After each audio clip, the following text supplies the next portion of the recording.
اچھا، تو آپ 2026 میں پاکستان میں ایک نیا آئی فون پرو خریدنے کا سوچ رہے ہیں؟ یہ سوال جتنا سیدھا لگتا ہے نا، اس کا جواب اب اتنا ہی پیچیدہ ہو گیا ہے۔ بالکل۔ ایک طرف تو نیا چمچماتا آئی فون 17 پرو ہے، ہر کوئی اس کی بات کر رہا ہے۔ اور دوسری طرف جب آپ اس کی قیمت دیکھتے ہیں تو پتہ چلتا ہے کہ پی ٹی اے ٹیکس خود ایک فون کی قیمت سے بھی زیادہ ہے۔ اور پھر کوئی دوست آ کر کان میں کہتا ہے بھائی جیوی لے لو، آدھی قیمت میں مل جائے گا۔ تو بس وہیں پہ سارا گورکھ دھندا شروع ہو جاتا ہے، سمجھ ہی نہیں آتا کہ کیا کریں۔ یہ پاکستان میں ٹیکنالوجی کے ہر شوقین کی کہانی ہے۔ دل چاہتا ہے جدید ترین چیز، لیکن جیب اجازت نہیں دیتی۔ بالکل۔ اور اسی کشمکش کے بیچ میں صحیح فیصلہ کرنا بہت مشکل ہے۔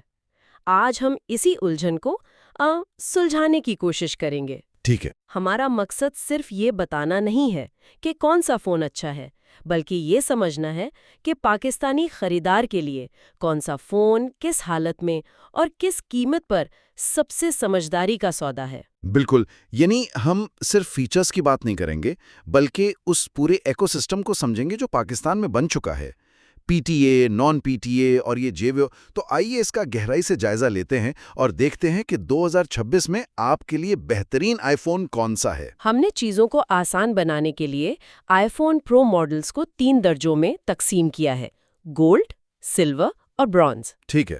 گولڈ ٹیئر میں وہ فونز ہیں جو ہماری نظر میں بہترین ہیں، چاہے وہ جدید ترین ٹیکنالوجی کی وجہ سے ہوں یا اپنی قیمت کی وجہ سے۔ چلیں پھر گولڈ ٹیئر سے ہی شروع کرتے ہیں۔ اس میں سب سے پہلا اور سب سے نمایاں نام ظاہر ہے آئی فون 17 پرو کا ہے۔ اسے نیا بیسٹ کہا جا رہا ہے۔ کیا یہ واقعی اتنا انقلابی ہے؟ میرے خیال میں ہاں۔ کافی سالوں کے بعد ایپل نے ڈیزائن میں ایک بڑی تبدیلی کی ہے۔ سٹیل یا ٹائٹینیم کے بجائے اب ایلومینیم کی یونی باڈی ہے۔ لیکن اصل جادو اس کے اندر ہے۔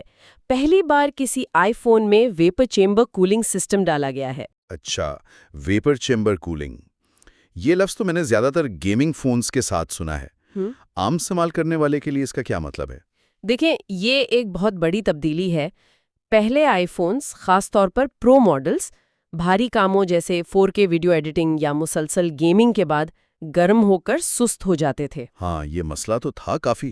یہ ویپر چیمبر اس گرمی کو بہت مؤثر طریقے سے باہر نکالتا ہے۔ مطلب یہ پہلا آئی فون ہے جو اپنی پوری طاقت کو لمبے عرصے تک برقرار رکھ سکتا ہے۔ اچھا۔ پاکستان جیسے گرم ملک میں اگر کوئی باہر دھوپ میں ویڈیو ریکارڈنگ کر رہا ہے تو یہ فیچر ایک نعمت ہے۔ فون اب زیادہ گرم ہو کر بند نہیں ہوگا۔ اور کیمروں کا کیا؟ سنا ہے اس میں بھی کوئی بڑی بہتری آئی ہے؟ بہت بڑی بہتری۔ اب تینوں کیمرے، مین، الٹرا وائڈ اور ٹیلی فوٹو، تینوں 48 میگا پکسل کے سینسرز استعمال کرتے ہیں۔ واہ! اس کا مطلب ہے کہ تصویر کے معیار اور تفصیلات میں کوئی سمجھوتا نہیں، چاہے آپ کوئی بھی لینس استعمال کریں۔ یہ تخلیقی لوگوں کے لیے ایک مکمل پیکج ہے۔ لیکن یہاں ایک سوال پیدا ہوتا ہے، یہ سب ٹیکنالوجی شاندار ہے، لیکن پاکستان میں اس کی آفیشل قیمت وہ تو شاید ایک چھوٹی گاڑی کے برابر ہوگی۔ بالکل، اور یہی وہ نقطہ ہے جو ہمیں گولڈ ٹیئر کے دوسرے فون کی طرف لاتا ہے، آئی فون 15 پرو، جسے ہم ماڈرن سویٹ سپاٹ کہہ سکتے ہیں۔ 2 سال پرانا ہو گیا ہے، لیکن آج بھی بہت اہم ہے۔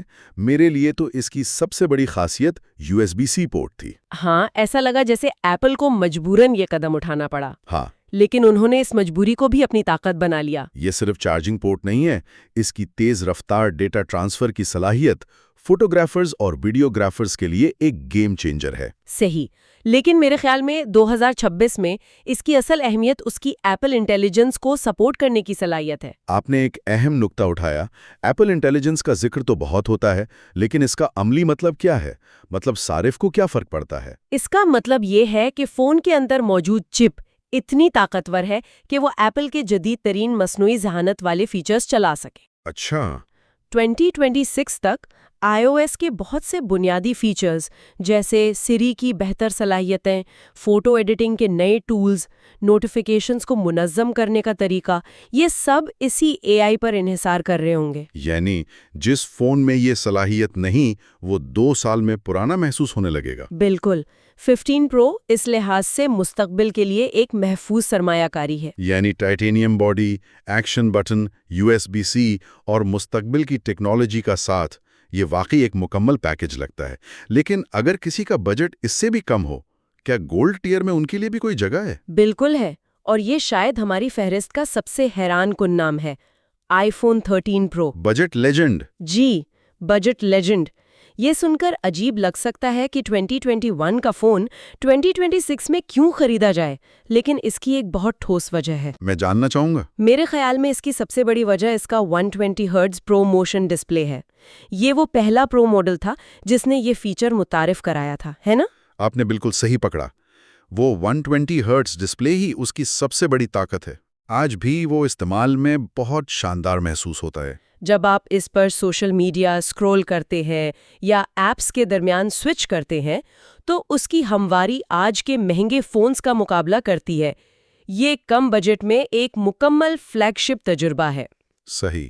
اس کی کارکردگی آج بھی روزمرہ کے کاموں کے لیے بہترین ہے اور کیمرے بھی شاندار ہیں۔ بس ایک انتباہ ہے جس پر ہم بعد میں بات کریں گے۔ ٹھیک ہے، تو گولڈ ٹیئر میں ہمارے پاس 3 بہترین آپشنز ہیں۔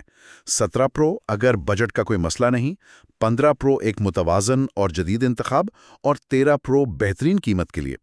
اب ان فونز کا کیا کریں جو ان کے درمیان میں آتے ہیں؟ میرا مطلب ہے سلور ٹیئر سے آئی فون 16 پرو 15 پرو سے نیا ہے تو اسے تو بہتر ہونا چاہیے نا؟ یہی وہ جال ہے جس میں اکثر لوگ پھنس جاتے ہیں۔ دیکھیں، آئی فون 16 پرو ایک برا فون نہیں ہے، یہ ایک بہترین فون ہے۔ لیکن مسئلہ یہ ہے کہ یہ کافی بہتر نہیں ہے۔ اسے ایپل کا ایک کیا کہتے ہیں انکریمنٹل اپ گریڈ سمجھیں۔ ایسا لگتا ہے کہ ایپل نے اپنی ساری توانائی 17 پرو کے نئے ڈیزائن پر لگا دی تھی، تو 16 پرو کی ٹیم کے پاس کرنے کو زیادہ کچھ تھا نہیں۔ تو انہوں نے کیا کیا؟ بس کیمرے میں تھوڑی بہتری کر دی؟ بالکل، انہوں نے الٹرا وائڈ کیمرے کو 48 میگا پکسل کا کر دیا اور کولنگ سسٹم کو قدرے بہتر بنا دیا، بس۔ تو مطلب اگر کسی کے پاس 15 پرو ہے تو اس کے لیے 16 پرو پر جانے کی کوئی وجہ نہیں ہے؟ کوئی ٹھوس وجہ نہیں ہے۔ یہ 15 پرو پلس جیسا محسوس ہوتا ہے۔ آپ صرف باکس پر 16 کا ہندسہ حاصل کرنے کے لیے اضافی پیسے دے رہے ہیں۔ اور اسی طرح کی کہانی آئی فون 14 پرو کی بھی ہے۔ میں آج بھی بہت سے لوگوں کو اسے خریدتے ہوئے دیکھتا ہوں کیونکہ اس میں ڈائنامک آئیلینڈ ہے جو اسے جدید محسوس کراتا ہے۔ کیا آپ کہہ رہی ہیں کہ یہ غلطی ہے؟ 2026 میں ہاں، یہ ایک مہنگی غلطی ہو سکتی ہے۔ اس کی 2 بڑی خامیاں ہیں۔ اچھا۔ پہلی، اس کی بھاری سٹینلیس سٹیل باڈی جو 15 پرو کی ٹائٹینیم باڈی کے مقابلے میں بہت وزنی محسوس ہوتی ہے، اور دوسری اور سب سے بڑی خامی، وہ پرانا لائٹننگ پورٹ۔ بالکل، وہ لائٹننگ پورٹ۔ یہ واقعی اب ایک مسئلہ بن چکا ہے۔ ہر جگہ USB-C کا دور ہے، لیپ ٹاپ، چارجر، سب کچھ۔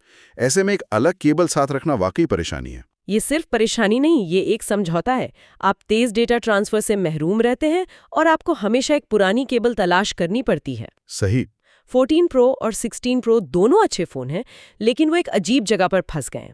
نہ تو وہ جدید ترین ہے اور نہ ہی وہ 13 پرو جتنی اچھی قیمت پیش کرتے ہیں۔ ٹھیک ہے، تو سلور ٹیئر سے بچنا بہتر ہے۔ آخر میں آتا ہے برونز ٹیئر، جسے آپ نے ریٹائرمنٹ ہوم کا نام دیا ہے۔ اس میں کون سا ماڈل ہے؟ اس میں صرف ایک ماڈل ہے جس سے اب ہر صورت بچنا چاہیے، آئی فون 12 پرو میکس۔ اوہ! اس کی سب سے بڑی اور ناقابل معافی کمزوری اس کی 60 ہرٹز اسکرین ہے۔ میں اس بات سے 100% اتفاق کرتا ہوں۔ ایک بار جب کسی کی آنکھیں 120 ہرٹز کی عادی ہو جائیں تو 60 ہرٹز پر واپس جانا بہت مشکل ہے۔ بہت مشکل۔ اسکرولنگ اور اینیمیشنز میں فرق واضح محسوس ہوتا ہے۔ ایسا لگتا ہے جیسے فون اٹک رہا ہے۔ بالکل، یہ ایسا ہی ہے جیسے تیز رفتار انٹرنیٹ استعمال کرنے کے بعد آپ کو دوبارہ ڈائل اپ پر ڈال دیا جائے۔ ہاں، صحیح۔ آئی فون 12 پرو میکس کی بیٹری اور کیمرہ آج بھی اچھے ہیں، لیکن وہ سست اسکرین پورے تجربے کو خراب کر دیتی ہے۔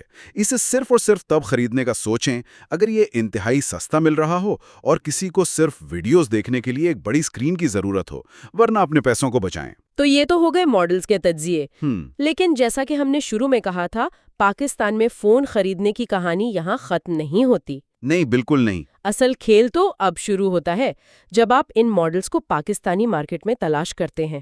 جی ہاں، کیونکہ یہاں فون کی قیمت صرف اس کے ماڈل پر نہیں بلکہ اس کی قانونی حیثیت پر منحصر ہے۔ اور یہاں ہمارے پاس 3 بڑی اقسام ہیں: PTA سے منظور شدہ، نان PTA اور بدنام زمانہ JV۔ چلیں سب سے پہلے سب سے سیدھی قسم کی بات کرتے ہیں، پی ٹی اے سے منظور شدہ، یہ آفیشل فونز ہیں۔ جی، جن پر تمام ٹیکس ادا کیے گئے ہیں اور یہ پاکستان ٹیلی کمیونیکیشن اتھارٹی کے ساتھ رجسٹرڈ ہیں۔ ان پر آپ کوئی بھی پاکستانی سم جب تک چاہیں استعمال کر سکتے ہیں۔ تو یہ ذہنی سکون کا دوسرا نام ہے۔ بالکل، آپ کو کسی قسم کی پریشانی نہیں ہوتی۔ یہ خاص طور پر ان لوگوں کے لیے بہترین ہے جن کا سارا کام، کاروبار، بینکنگ ایپ سب کچھ اسی فون پر ہوتا ہے۔ لیکن اس ذہنی سکون کی ایک بہت بھاری قیمت ہے۔ بہت بھاری۔ درآمدی ڈیوٹی اور ٹیکس کی وجہ سے یہ سب سے مہنگے فونز ہوتے ہیں۔ اور اسی قیمت کی وجہ سے دوسری قسم وجود میں آئی، نان پی ٹی اے یا فیکٹری ان لاک۔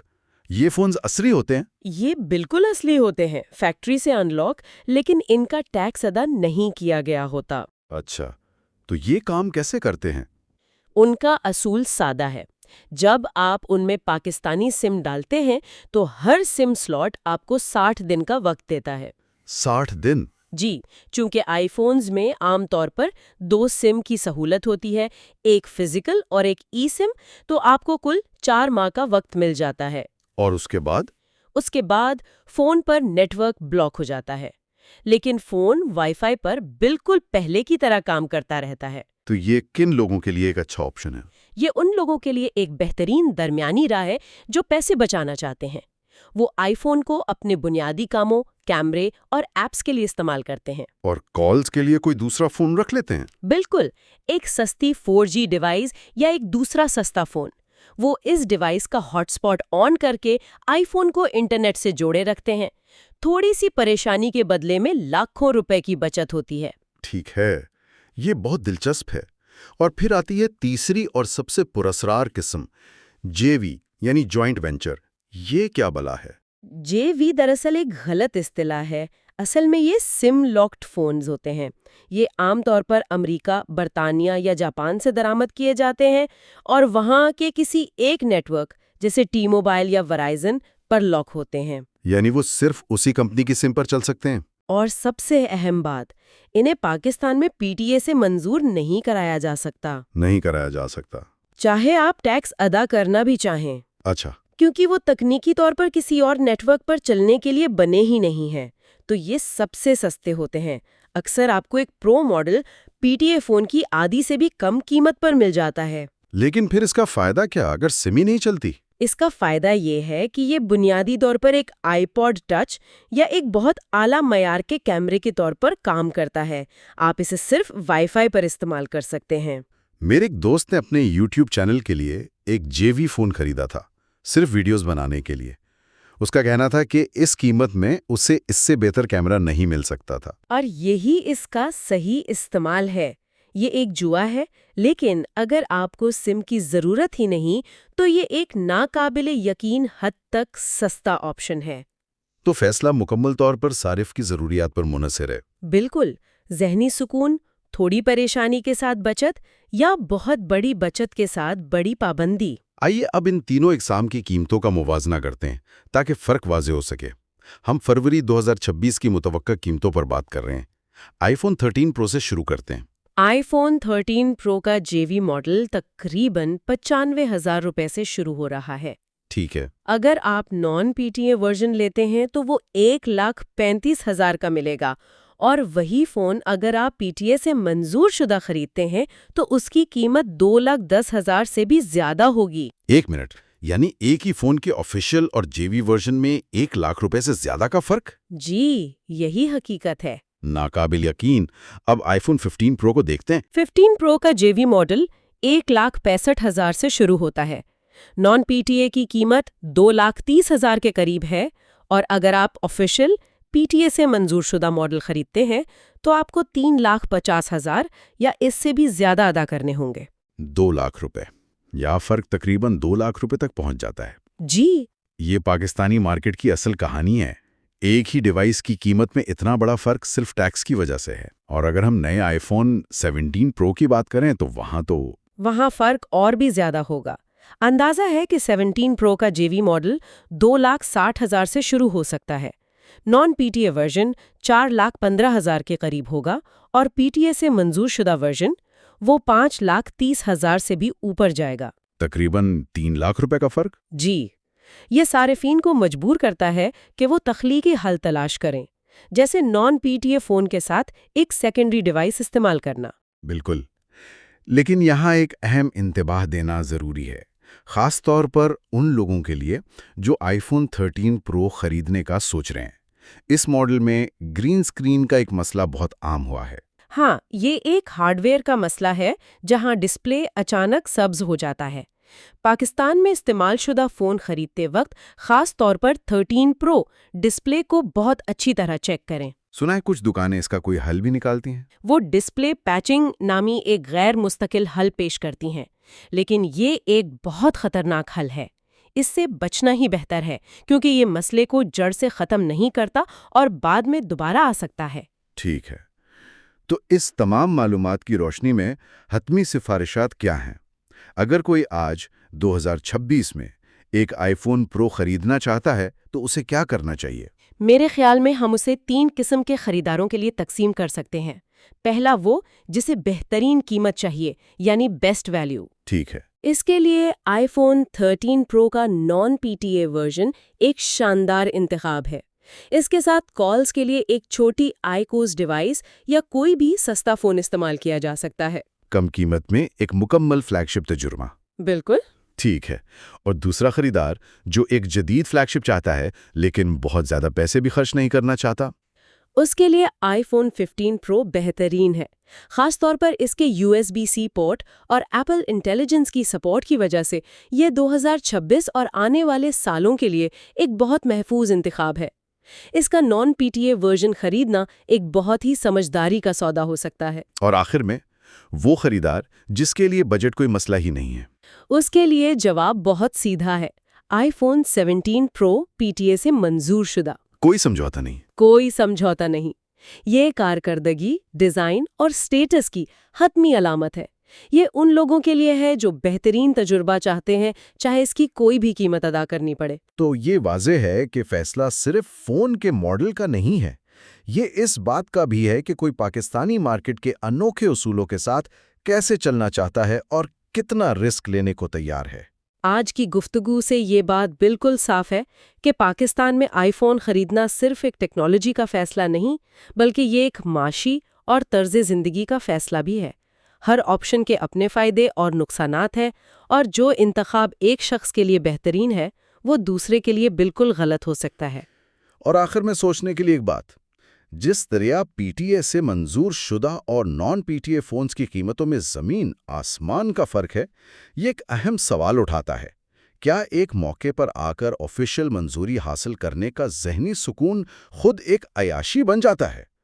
اور کیا یہ متبادل طریقے، یہ ورک اراؤنڈز ہی ملک میں ٹیکنالوجی کے شوقین افراد کے لیے اصل اور مرکزی دھارے کا انتخاب بنتے جا رہے ہیں؟